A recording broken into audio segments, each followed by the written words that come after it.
Hi everybody, welcome to the YouTube channel of Government Girls College Taranagar once again। आज हम euploidy के बारे में देखेंगे। तो लास्ट दो लेक्चर्स के अंदर हमने यूप्लॉइडी को कवर किया था, जिसको हमने दो पार्ट में डिवाइड किया था, मोनोप्लॉइडी एंड पॉलीप्लॉइडी। और पॉलीप्लॉइडी के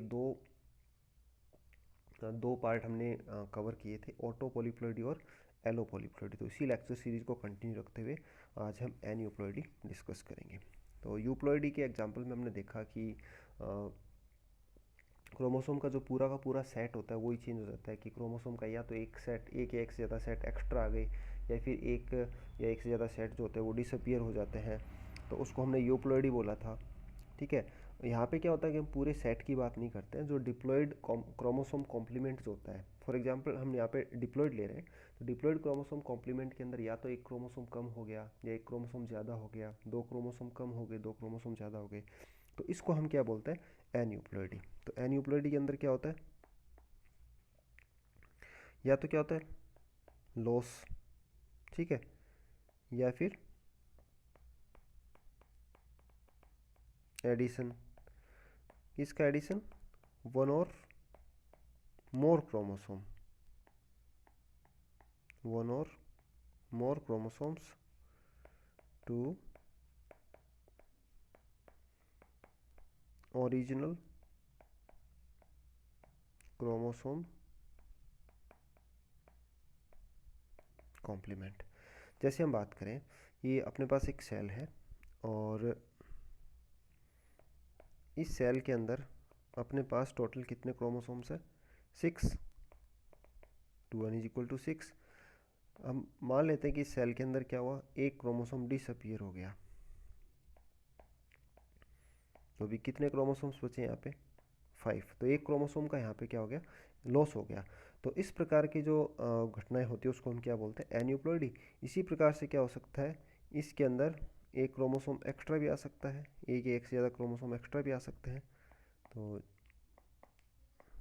अभी हम देख पा रहे हैं कि यहाँ पे क्रोमोसोम का नंबर कितना हो गया, 7। तो इसको हम क्या बोलते हैं, एन्यूप्लॉइडी। तो ओरिजिनल क्रोमोसोम कॉम्प्लीमेंट के अंदर या तो क्या होता है, एक या एक से ज़्यादा क्रोमोसोम कम हो जाते हैं, या फिर एक या एक से ज़्यादा क्रोमोसोम एक्स्ट्रा ऐड हो जाते हैं। तो इस घटना को हम बोलते हैं एन यूप्लॉइडी। तो चलिए हम इसके टाइप्स डिस्कस कर लेते हैं। तो एन यूप्लॉइडी दो टाइप की होती है, ठीक है। पहली है हाइपरप्लॉइडी। हाइपरप्लॉइडी, तो हाइपरप्लॉइडी के अंदर क्या होता है, एक्स्ट्रा क्रोमोसोम ऐड हो जाते हैं। और हाइपोप्लॉइडी, इसके अंदर क्या होता है, एक या एक से ज़्यादा क्रोमोसोम का लॉस हो जाता है। तो सबसे पहले हम हाइपरप्लॉइडी देख लेते हैं। हम यहाँ पे कुछ बेसिक जो टाइप्स है इसके वो डिस्कस करेंगे, और आगे जब हम ह्यूमन बींग्स के अंदर जो जेनेटिक डिसऑर्डर्स है वो डिस्कस करेंगे तो उसके अंदर इनके एग्जांपल्स भी कवर हो जाएंगे। तो हाइपरप्लॉइडी, तो हाइपरप्लॉइडी के अंदर क्या होता है, एक या एक से ज़्यादा क्रोमोसोम ओरिजिनल क्रोमोसोम कॉम्प्लीमेंट के अंदर ऐड हो जाते हैं। जैसे हम बात करें कि अपने पास एक सेल है, एक ऑर्गेनिज्म है जो कि कैसा है, डिप्लॉइड है। तो अपने पास जो ऑर्गेनिज्म है वो कैसा है, डिप्लॉइड है। और मान लेते हैं कि इसके अंदर जो क्रोमोसोम्स का नंबर है वो कितना है, 8 है, ठीक है। तो ये ऑर्गेनिज्म आपका कैसा है, डिप्लॉइड, ठीक है। तो 8 क्रोमोसोम्स है इसके अंदर। तो हाइपरप्लॉइडी जो होती है इसके अंदर क्रोमोसोम ऐड होंगे। जो फर्स्ट केस है अपने पास, इसमें क्या हो रहा है, एक जगह पे अपने को 3 क्रोमोसोम दिख रहे हैं, ठीक है। तो एक क्रोमोसोम एक्स्ट्रा हो गया, तो ये कंडीशन आपकी होती है, आपका ओरिजिनल जो कॉम्प्लीमेंट था वो कैसा था, 2n, और 2n में क्या हो गया, एक एक्स्ट्रा आ गया। तो इस टाइप की एन यूप्लॉइडी को हम बोलते हैं ट्राइसोमी। और इस टाइप के जो इंडिविजुअल्स होते हैं उनको हम बोलते हैं ट्राइसोमिक्स। इंडिविजुअल्स को क्या बोलेंगे, ट्राइसोमिक्स। इसी टाइप से क्या हो सकता है, आपके एक क्रोमोसोम पेयर के अंदर 2 क्रोमोसोम भी एक्स्ट्रा आ सकते हैं।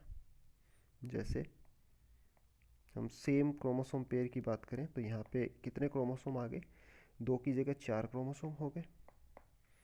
ठीक है, तो ये आपका कितना है, यहाँ पे 2 क्रोमोसोम एक्स्ट्रा है, ये आपका 2n+2।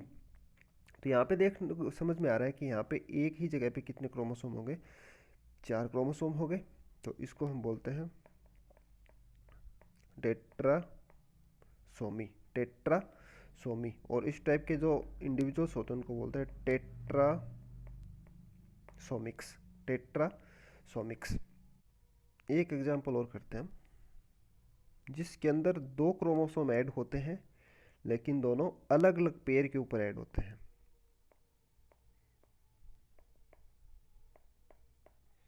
अब इसके अंदर 2 जगह पे हमें दिख रहा है कि यहाँ पे कितने कितने क्रोमोसोम्स है, 3 क्रोमोसोम्स है। तो ये कंडीशन कौन सी है, 2n+1+1, 2n+1+1।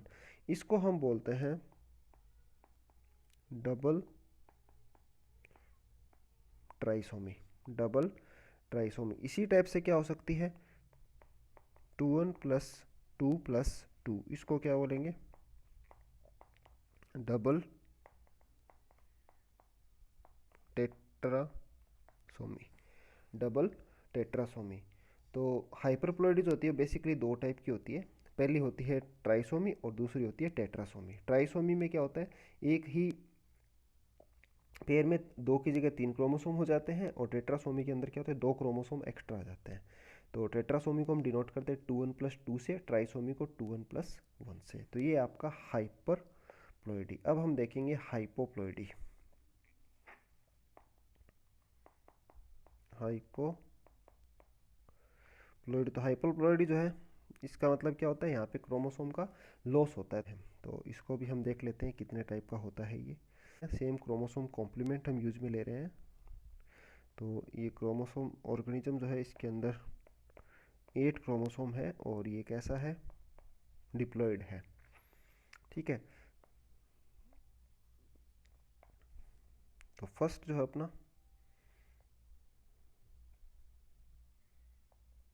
तो इसके अंदर एक क्रोमोसोम कम हो गया।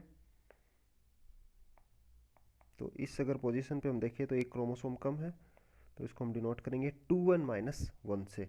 और इस टाइप की एन्यूप्लॉइडी को हम बोलते हैं मोनोसोमी, क्योंकि एक ही क्रोमोसोम बचा है पेयर में से, इसलिए इसको क्या बोलते हैं, मोनोसोमी। और इस टाइप के इंडिविजुअल्स को बोलते हैं मोनोसोमिक्स, मोनोसोमिक्स। अभी अभी हमने बात की ट्राइसोमी की, उसी प्रकार से अगर 2 जगह पे एक एक क्रोमोसोम कम होता है, 2n-1-1, तो उसको हम क्या बोलेंगे, डबल मोनोसोमी, डबल मोनोसोमी। उसके बाद दूसरा जो है अपना हाइपोप्लॉइडी का टाइप,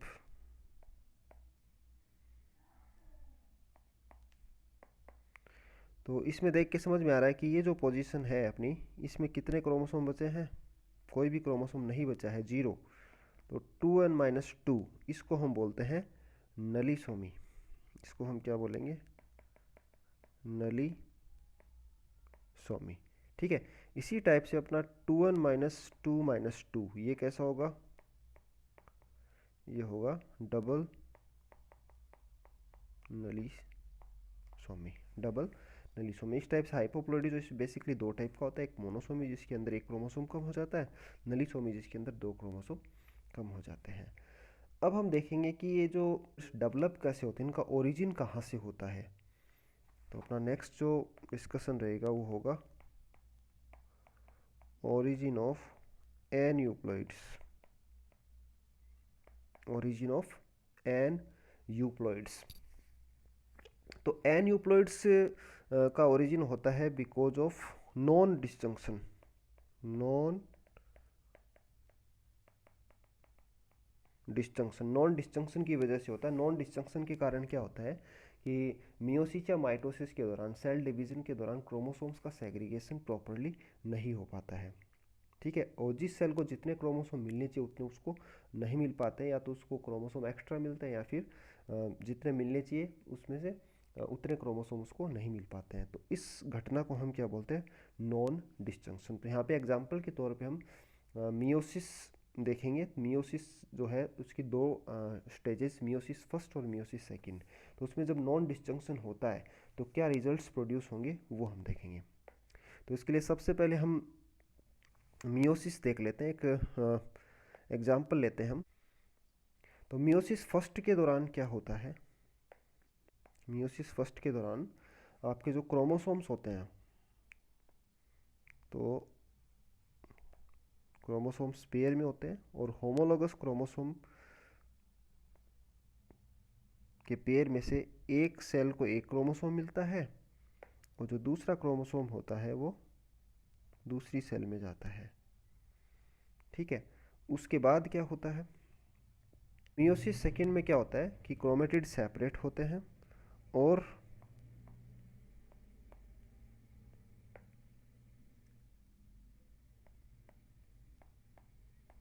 प्रत्येक सेल को एक क्रोमेटिड मिलता है। जैसे हम यहाँ पे देख पा रहे हैं कि दो क्रोमोसोम अपने पास, ठीक है, तो ये पेयर को शो कर रहा है। यहाँ पे डिप्लॉयड ऑर्गेनिज्म है ये आपका डिप्लॉयड ऑर्गेनिज्म है, ये क्रोमोसोम पेयर को शो कर रहा है। तो ऐसे कितने भी क्रोमोसोम इसके अंदर हो रहे हैं, हम यहाँ पे एक ही क्रोमोसोम को, एक ही पेयर को यहाँ पे दिखा रहे हैं। तो एक पिंक वाला क्रोमोसोम, दूसरा जो स्काई ब्लू वाला क्रोमोसोम है, तो एक सेल में पिंक वाला जाएगा, दूसरी सेल में स्काई ब्लू वाला। उसके बाद जो मियोसिस सेकेंड है उसमें क्रोमेटिड सेपरेट हो जाएंगे। तो इसमें हम देख पा रहे हैं कि 4 सेल्स बन रही है। ये मियोसिस से का जो अल्टीमेट रिजल्ट होगा, इसके अंदर जो सेल्स मिलेगी वो कैसी होंगी, हैप्लॉइड सेल्स होंगी। ठीक है, अब हम देखते हैं नॉन डिस्जंक्शन जब होगा तब क्या होता है इसके अंदर। तो सबसे पहले हम देख लेते हैं non disjunction at meiosis first. First के दौरान अगर नॉन डिस्जंक्शन होता है तो उसके क्या रिजल्ट्स हो सकते हैं, चलिए देख लेते हैं। तो हम सेम सेल का एग्जांपल ले रहे हैं, सेम सेल सेम क्रोमोसोम। अब मियोसिस फर्स्ट जब होगा तो मियोसिस फर्स्ट के दौरान क्या होना चाहिए, पिंक वाला क्रोमोसोम एक सेल में जाना चाहिए और ब्लू वाला क्रोमोसोम एक सेल में जाना चाहिए।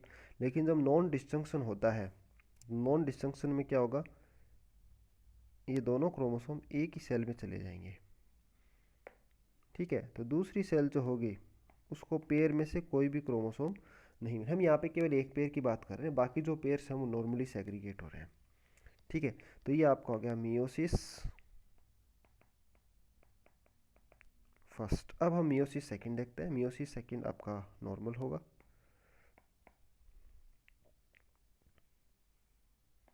तो इसके अंदर क्रोमेटिड्स सेपरेट होंगे।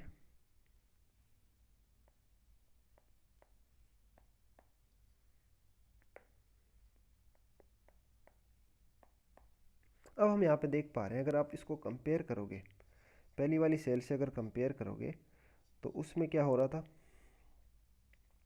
कि एक सेल को पिंक वाला क्रोमोसोम मिलना चाहिए और दूसरी सेल को कौन सा मिलना चाहिए, ब्लू वाला। यहाँ पे क्या देखने को मिल रहा है लास्ट में अल्टीमेटली कि एक सेल को दोनों क्रोमोसोम मिल रहे हैं। ठीक है, तो अगर हम फर्स्ट सेल की बात करें तो ये आपका कैसा है, n+1। सेकेंड सेल की बात करें n+1। अब जो थर्ड सेल है इसके अंदर एक क्रोमोसोम कम है, इसको ब्लू वाला क्रोमोसोम मिलना चाहिए था, नहीं मिल रहा, n-1। और फोर्थ सेल की बात करें तो ये भी क्या होगी, n-1। ठीक है, तो ये आपके अबनॉर्मल गैमेट्स हैं यहाँ पे। हाँ, हम ये देखेंगे कि इनसे ट्राइसोमिक्स मोनोसोमिक्स कैसे डेवलप होंगे वो अभी देखेंगे। अब उसके बाद दूसरा जो सिनेरियो है, दूसरा जो केस है वो है non disjunction at meiosis second. तो इसमें मियोसिस फर्स्ट है वो नॉर्मल होगा, लेकिन नॉन डिस्जंक्शन मियोसिस सेकेंड के दौरान होगा। तो उससे क्या रिजल्ट्स मिलेंगे देख लेते हैं। ये आपकी नॉर्मल सेल, तो इसका जो मियोसिस फर्स्ट है नॉर्मल होगा।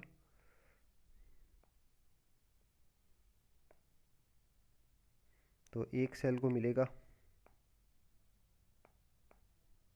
पिंक वाला क्रोमोसोम और दूसरी सेल को ब्लू वाला क्रोमोसोम। अब यहाँ पे जो मियोसिस सेकंड है वो कैसा होगा आपका, वो होगा आपका अब नॉर्मल या नॉन डिस्जंक्शन होगा यहाँ पे।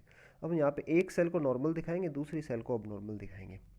तो मान लेते हैं कि आपका जो फर्स्ट सेल है ये इसके अंदर क्रोमोसोम का सेग्रीगेशन नॉर्मल हो रहा है,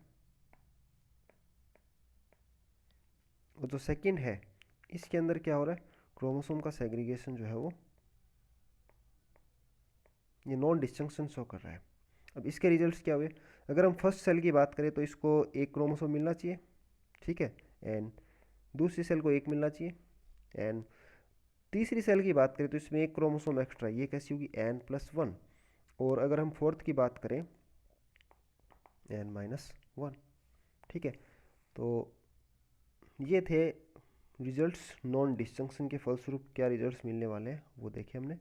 तो अगर मियोसिस फर्स्ट के दौरान नॉन डिस्जंक्शन होता है, दो सेल n+1, मतलब इनके पास एक क्रोमोसोम एक्स्ट्रा होगा और दो सेल आपकी n-1। अगर हम मियोसिस सेकंड पे बात करें, दो सेल आपकी नॉर्मल होंगी, एक में एक क्रोमोसोम एक्स्ट्रा n+1 और एक के अंदर n-1। अब इनसे मोनोसोमिक्स और ट्राइसोमिक्स कैसे डेवलप होंगे वो देखते हैं। तो हम गैमेट्स की बात करें तो जैसे मान लो आपका जो फर्स्ट सेल है इसका फ्यूज़न होता है एक नॉर्मल गैमेट से, ठीक है, n+1 और गैमेट आपका n, तो ये कैसा हो गया 2n+1, तो ये क्या हो गया आपका ट्राइसोमिक। इसी टाइप से n+1 ट्राइसोमिक, n-1 अगर इसका फ्यूज़न n से होता है तो ये कैसा हो गया 2n-1, ये कैसा हो गया मोनोसोमिक। फोर्थ भी आपका कैसा होगा मोनोसोमिक। अगर हम नेक्स्ट की बात करें n+n, 2n, ये आपका कैसा होगा नॉर्मल। नेक्स्ट कैसा होगा नॉर्मल, n+1 + n, ये कैसा होगा ट्राइसोमिक, n-1 + n, ये कैसा होगा मोनोसोमिक। तो इस टाइप से जो मोनोसोमिक्स और ट्राइसोमिक्स मतलब एन यूप्लॉइड्स जो होते हैं वो किसके कारण डेवलप होते हैं, वो होते हैं बिकॉज ऑफ नॉन डिस्जंक्शन। तो ये था आपका एन यूप्लॉइडी। इसके एग्जांपल हम जब ह्यूमन बीइंग के अंदर डिसऑर्डर्स डिस्कस करेंगे तब देखेंगे। So that's all we have for now, thank you so much.